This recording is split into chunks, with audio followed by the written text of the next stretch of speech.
from Shadow the Rat, and today I thought I would do a video on something that I know quite a few people have had some issues with, and that is keeping your rat's attention. Now, this can be pretty difficult, not because the rat doesn't want to learn, but because, you know, they're very fast-moving creatures. If they get bored, they don't have time for it. So you can see Cookie right here, she's about to wander off because we're not doing anything. And Cookie here is a great example. She is so much better than when she was younger, but oh my gosh, when she was little, she could concentrate for 15 minutes, but only if you were switching tricks every 15 to 30 seconds. And oh, she's gone again. So as you can see, even as she's gotten older, Cookie here is probably my most distracted rat. She will actually get distracted, but you can see as soon as we start doing something, she's totally willing to participate. Okay, so if your rat is super distracted, as you saw Cookie was there, something that you can do is switch your treat to meat baby food or some other liquid treat. Now you can see Cookie here is very invested in the meat baby food. She will stay by me, and the best thing about it is it's liquid, so she has to stay here and lick it. She can't just run off with the treat as if it was something solid like one of these Gerber puffs. So anyway, let's say that I wanted to train Cookie here and she had never trained before. Now a good thing to train first is spin because it's a very simple trick, but even so, many rats just won't follow a lure. Following the lure would be if your rat would do something like this. You can see she's going in circles and she's following my finger, but she is not licking it or touching it directly.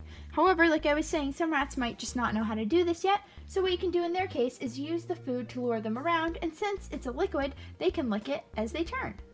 So you see right there we finished a full circle, and you can just over time slowly reduce this. So first she gets to lick it as she goes around, and then I move it slowly in front of her face so that she can't lick it and she has to actually turn before she gets it, or even in some cases you might want to reward halfway and then at the other side, and so on.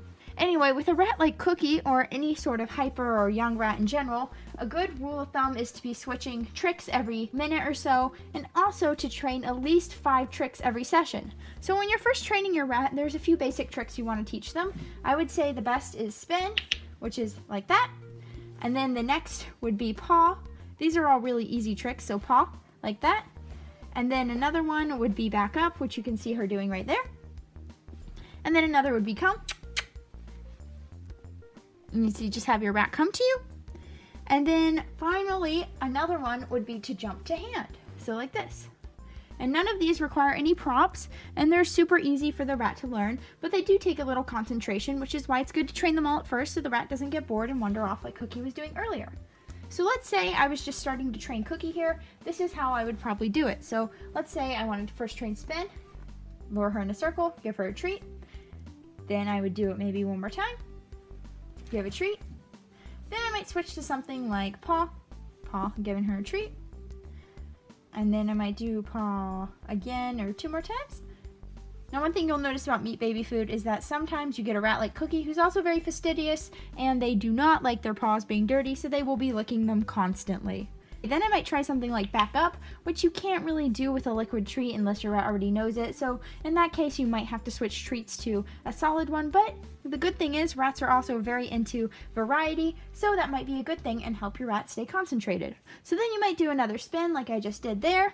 Perhaps you might even want your rat to spin in the opposite direction like that.